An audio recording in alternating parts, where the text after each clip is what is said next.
The busy Nairobi airport buzzed with an infectious energy, a chaotic blend of hurried steps, rolling suitcases, and the constant hum of conversations in a multitude of languages. Sunlight poured through the vast windows, casting rays that illuminated the dust motes floating in the air, yet the vibrancy of the scene barely managed to pierce the heavy solitude that enveloped Alma like a suffocating cloak. At 65, she felt painfully out of place among the youthful travelers, their faces lit with excitement and their hearts filled with adventure.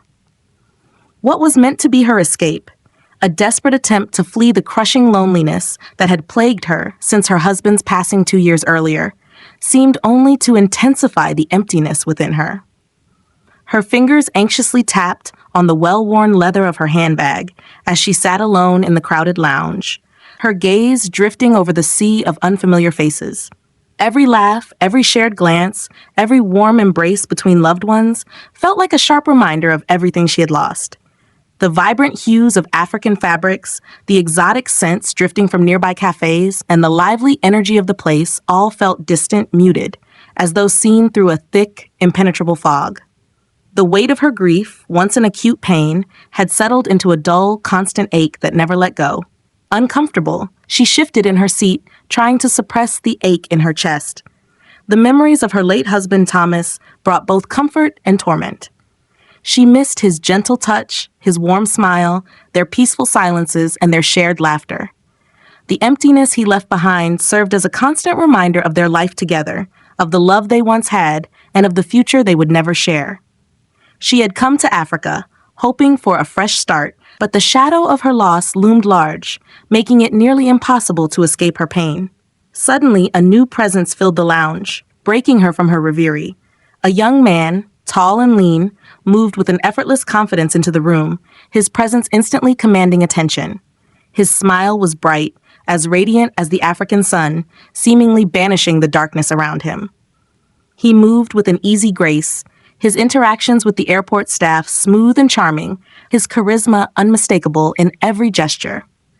Alma, despite her initial reluctance to engage, found herself drawn to his natural warmth and unaffected manner. He moved through the room like a beacon, drawing the glances of nearly everyone, a breath of fresh air in the often impersonal atmosphere of the airport.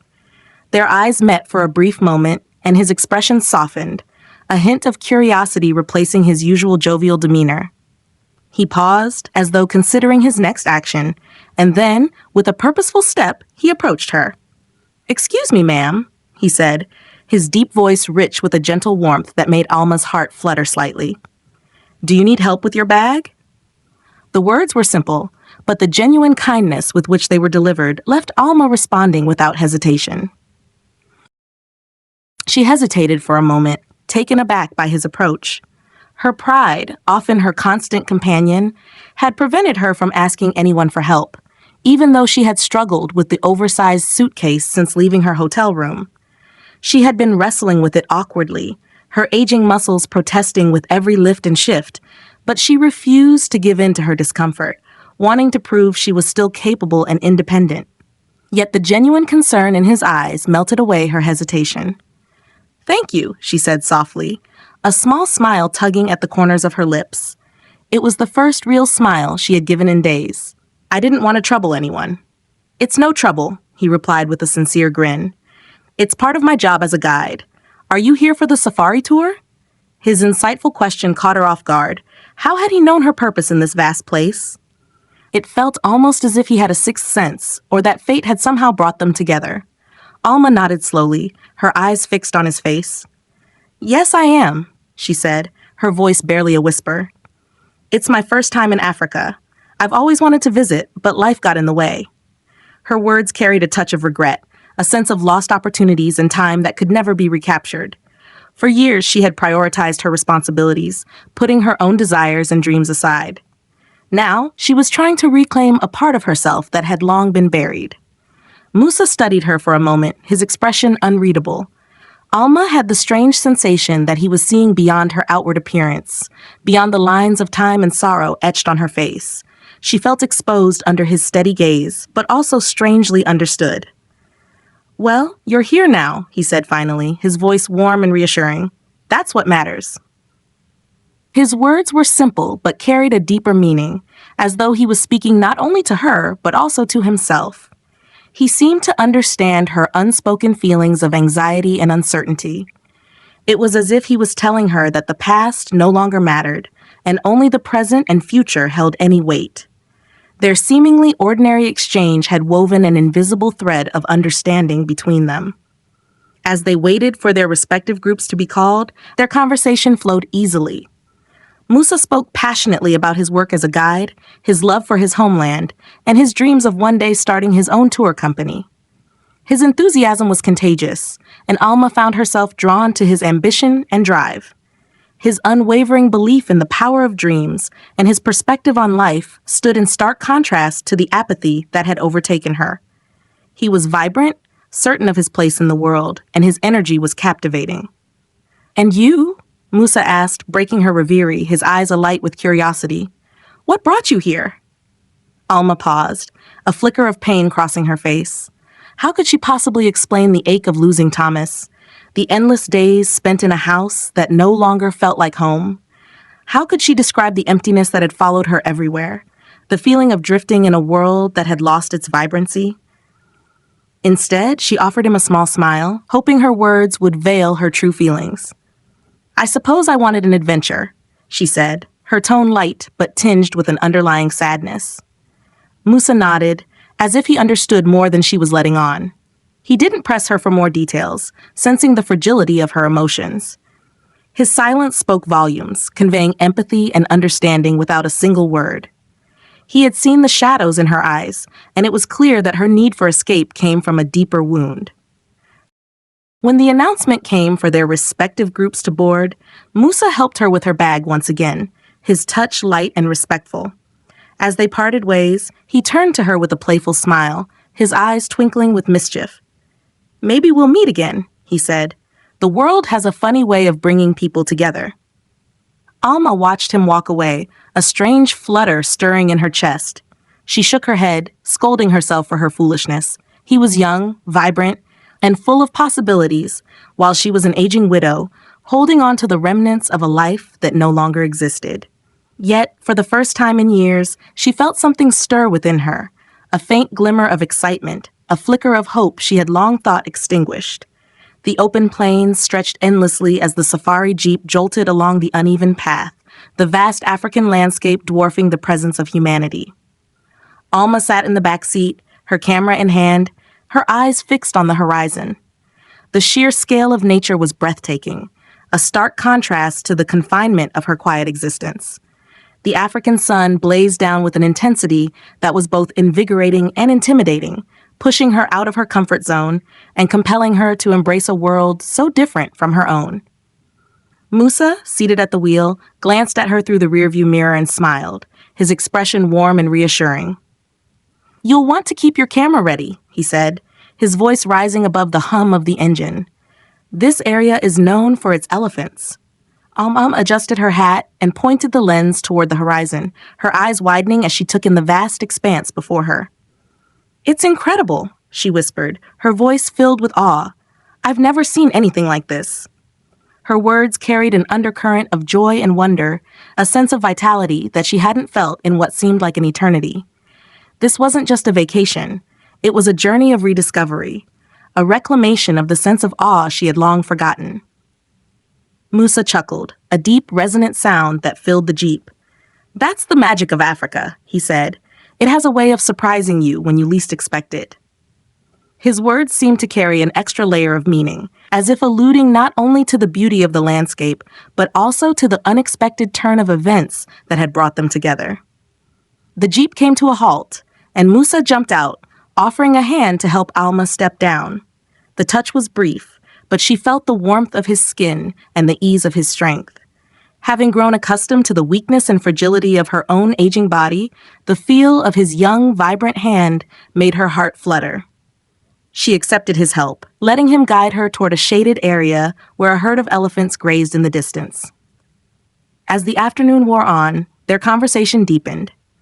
Alma found herself opening up, sharing pieces of her life she rarely spoke about. She told Musa about her years as a teacher, the joy she had found in shaping young minds, and the emptiness she had felt after retiring.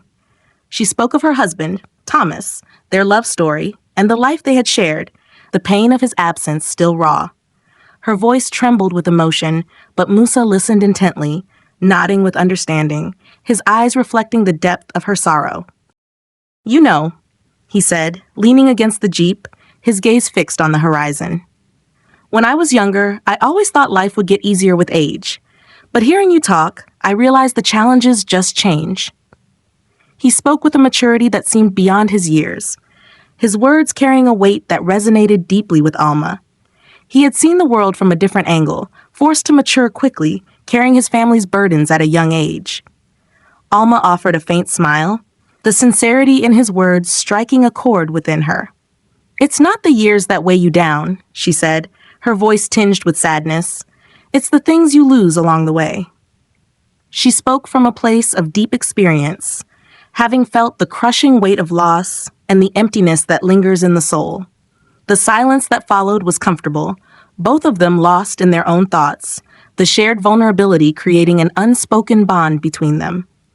Musa looked away, his gaze drawn to the distant hills. "I lost my father when I was 15, he confessed, his voice barely above a whisper. "It's why I started working so young, to take care of my family." His words carried the heavy burden of his past, the responsibilities he had shouldered from such an early age. Alma hadn't expected such openness from him, but it deepened her respect for him. She could see the resilience in his eyes, the strength he had gained through overcoming such hardships. "You've done well for yourself, Musa," she said, her voice filled with admiration. "It's not easy to face life's challenges and still carry yourself with such grace." Their eyes met, and for a moment, the world seemed to shrink around them. There was no age, no cultural divide, just two people connecting through shared pain and resilience. It was an honest, raw moment, a reminder that we are all bound by our shared human experiences, no matter our origins or circumstances.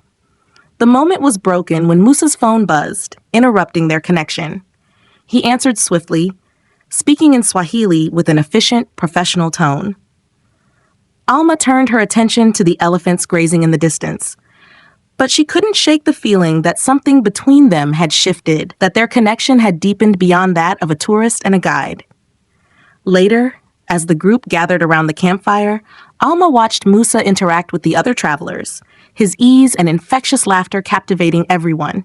He was a natural leader, his charm effortlessly pulling people into his orbit. Yet when his eyes found hers across the fire, there was a softness in his gaze, a tenderness that seemed meant only for her. A silent acknowledgement of the bond they had formed. When the night grew cold, Musa offered her his jacket, his touch fleeting but deliberate, a gentle reminder of his presence. "You'll need this," he said simply, his voice low and intimate. Alma hesitated before accepting it, her fingers brushing against his. The small gesture sent a ripple through her, a warmth spreading through her body, in stark contrast to the chill she had long felt. The jacket carried his scent, musk and sun, and Alma wrapped it around herself, inhaling the comforting aroma, finding peace in the simple act. As she lay in her tent at night, staring up at the ceiling, Alma's heart was weighed down with confusion. She had come to Africa seeking only adventure, yet Musa's presence was stirring something inside her, an unspoken longing, a flicker of something that had been dormant for years. The quiet of the camp, with its canopy of stars and the distant sounds of wildlife creating a symphony of the night, seemed to amplify her inner turmoil. She found herself caught between the desire for solitude and the yearning for connection. Musa approached her tent with a careful smile, holding a tray with 2 glasses of wine. "I thought you might enjoy this," he said, setting the tray on the small table between them. Alma looked up from her journal, startled, but not displeased by his arrival. His thoughtfulness and consideration touched her deeply. She hesitated for a moment before accepting the glass he offered, her fingers trembling slightly as she took it from his hand. "This is thoughtful," she said softly, her voice almost drowned out by the chirping crickets and the gentle sounds of the night. The gesture was unexpected, yet it felt deeply personal and intimate. "You've been quiet today." Musa observed, leaning back in his chair, his gaze lingering on her face, studying the lines etched there by time and experience. It was as though he was searching for something in her eyes, a hint of the emotions she was hiding. "I've had a lot on my mind," Alma admitted, swirling the wine in her glass. The light from the campfire flickered, casting shadows across their faces, softening the harsh edges of reality, creating an intimate, almost dreamlike atmosphere. "This trip has been different from what I expected." "Different good or different bad?" he asked, his tone light but his eyes searching, as if he already knew the answer but wanted to hear it from her. "Good," she said quickly, then paused, her voice dropping to a whisper. "But complicated." She didn't want to reveal the full extent of her complicated emotions, but she wanted to acknowledge that her feelings for him were confusing. Musa didn't push her further, allowing the silence to stretch comfortably between them.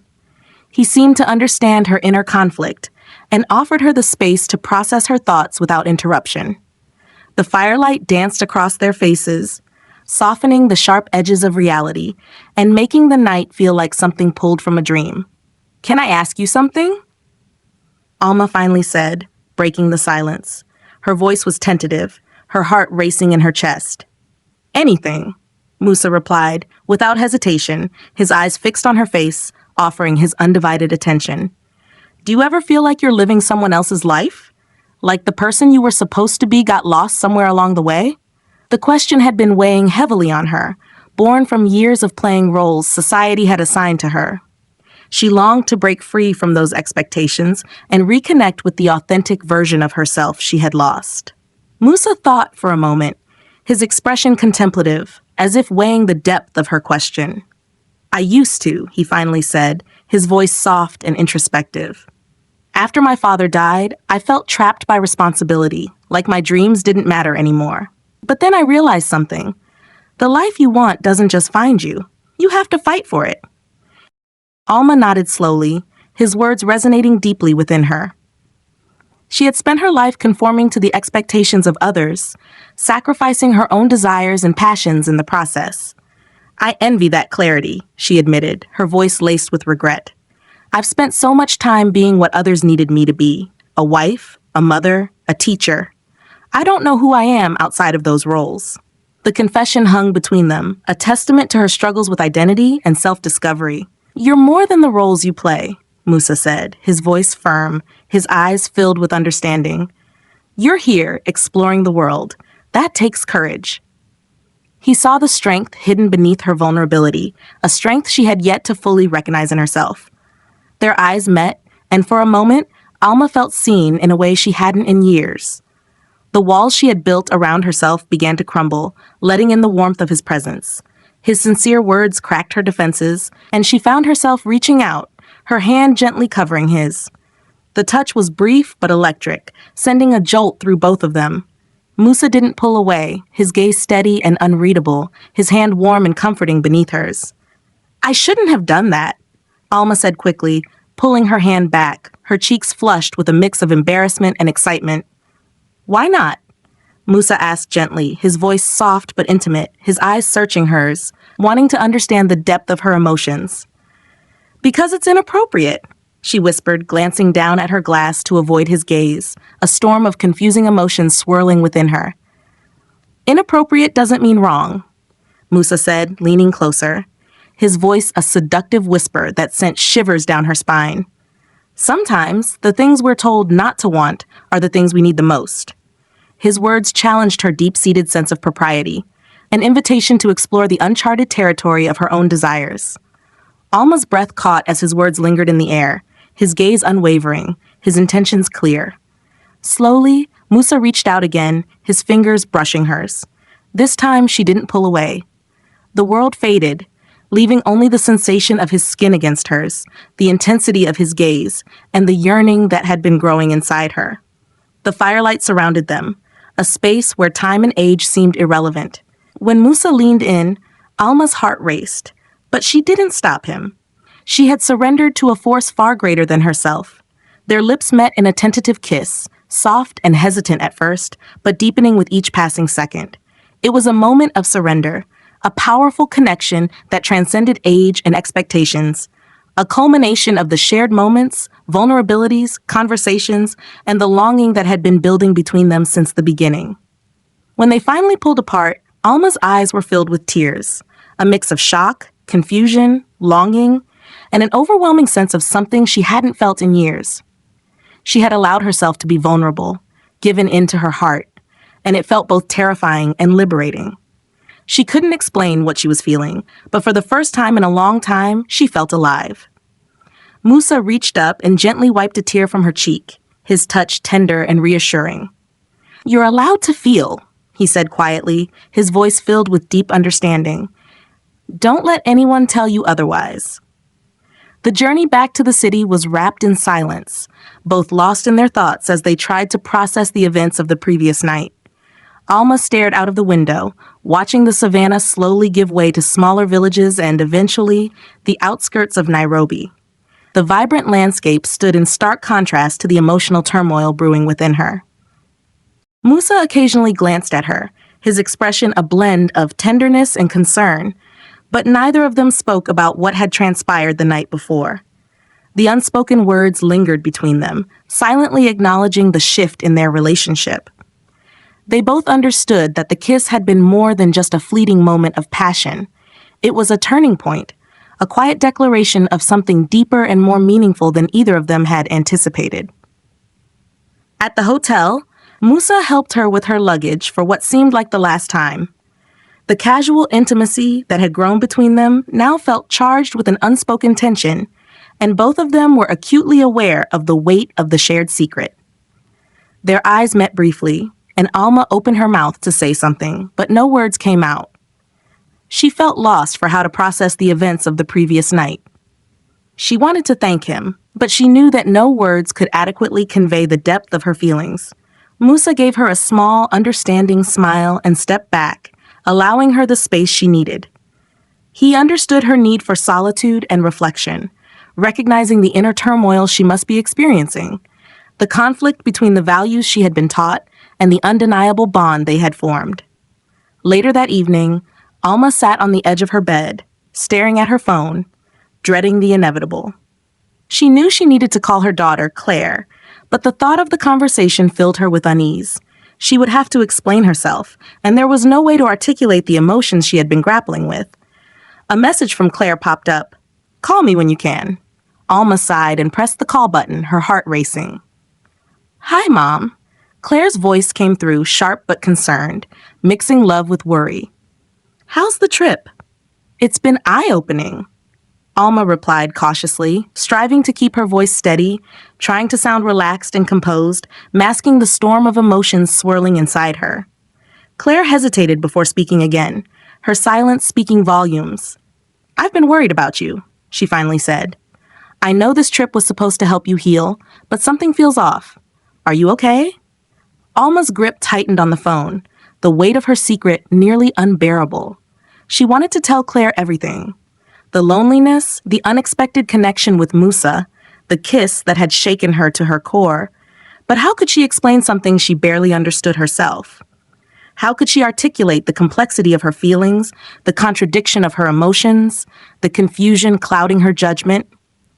"I'm fine, Claire," she said instead, her voice steady but distant, carefully choosing her words to reveal nothing. "You don't need to worry about me." She knew she was being dishonest, but the thought of being vulnerable, of exposing the depths of her heart to her daughter, felt impossible. After the call, Alma felt restless. She wandered to the hotel balcony, where the city lights stretched out before her like a vast expanse of flickering stars, mirroring the turmoil within her. The cool night air did little to calm her racing thoughts. She had made choices during this trip that defied every expectation she had set for herself, and she couldn't help but wonder if she had done the right thing. She wasn't sure if she regretted her actions, but she knew they had changed her irrevocably. The person she had been when she arrived in Africa was no longer the person she was now, and she was left with the difficult task of reconciling her past with her present, of integrating the lessons she had learned with the life she had left behind. The next morning, Musa arrived at the hotel to escort her to the airport. His presence was a silent reminder of the intimate connection they had shared. the weight of their unspoken emotions hanging between them. The ride was quiet, but there was no tension, only an unspoken understanding, a mutual respect for the difficult situation they found themselves in. They were two people brought together by fate, who had shared an intense emotional connection, now facing the reality of their parting. When they arrived at the curb, Musa stepped out to assist her with her luggage one final time. His touch lingered for a brief moment, a silent goodbye. As they stood there, their eyes met, and Alma found her voice. "Thank you, Musa," she said, her words thick with emotion. "For everything." Musa looked at her, his expression warm yet bittersweet, his eyes reflecting her sadness. "You don't have to thank me," he said softly. "You've taught me as much as I've taught you." His words carried a deep sincerity, acknowledging the mutual impact they had made on each other's lives. Alma smiled, a sad, wistful smile that spoke of the connection they had forged and the inevitability of their separation. "I don't know what happens next," she said, her voice barely above a whisper, her heart heavy with uncertainty. "Neither do I," Musa admitted, his voice tinged with sadness. "But that's life, isn't it? We just have to keep moving forward." His words held a quiet strength, a sense of acceptance, a message of hope for the future. Before she could second-guess herself, Alma reached out and hugged him. The embrace was brief, but carried the weight of all the things they couldn't say. It was a silent farewell, a testament to the bond they had formed, a symbol of the emotions that had passed between them. When they pulled apart, Musa stepped back and gave her a small wave as she walked into the terminal, his gaze following her, his heart filled with an emotion he couldn't quite name. On the plane, Alma sat by the window, replaying moments from the trip in her mind, like a favorite movie she could watch over and over again. The laughter, the conversations, the shared silences, the deep vulnerabilities, and the kiss. These were memories she would carry with her forever, etched into her heart. She didn't know what the future held, but she felt a quiet sense of resolve, a newfound strength and courage that she hadn't possessed before. She knew she would face whatever life threw her way, empowered by her experiences and the love she had found in the most unexpected of places. Back home, Alma began writing letters to Claire, a practice she had always found comforting. They were honest, raw accounts of her life, her grief, her fears, her confusion, and her journey toward rediscovery. She didn't mention Musa by name, but his presence was woven into every word, his influence subtly shaping her narrative, his impact a silent force guiding her pen. She wrote about her initial sense of loneliness, the struggle with grief, and the desire that had led her to Africa, seeking solace in a new landscape, looking for the part of herself she thought she had lost forever. She wrote about the surprising beauty of the African landscape, the vast plains, the majestic wildlife, the vibrant culture, all of which helped her regain perspective on her life. She wrote about her conversations with the young guide, about shared vulnerabilities and the unexpected connection. She wrote about the kiss, a symbol of newfound passion and her willingness to step out of her comfort zone. Through writing, Alma began to unravel the layers of her emotions, making sense of the turmoil within her. She realized she hadn't been living her own life for so long, that she had allowed her grief and sense of responsibility to define her. She knew she needed to make a change, to reclaim her narrative, to live her life on her own terms. The journey to Africa had given her a new perspective on grief, a renewed sense of wonder, and the courage to step out of her comfort zone. Months later, Alma stumbled upon an article online about a young African entrepreneur who had started a successful tour company. The accompanying photo showed Musa standing proudly in front of a safari jeep, surrounded by his team, his smile as radiant as ever, his face exuding confidence and happiness. Alma smiled, her heart swelling with pride and a touch of longing. She was thrilled by his success, but she couldn't help but miss him, his influence now woven into her own journey. As she closed her laptop, a bittersweet peace settled over her. Life was unpredictable, messy, and full of surprises, with no guarantees of what the future held. But she had found a new sense of purpose, a new sense of self, and for the first time in years, she felt she was finally living it, on a path uniquely her own. She was grateful for the journey, for the pain, the joy, the experience of living, for the journey to Africa, and most especially for Musa, for the experience of love and connection. This was just the beginning of her journey.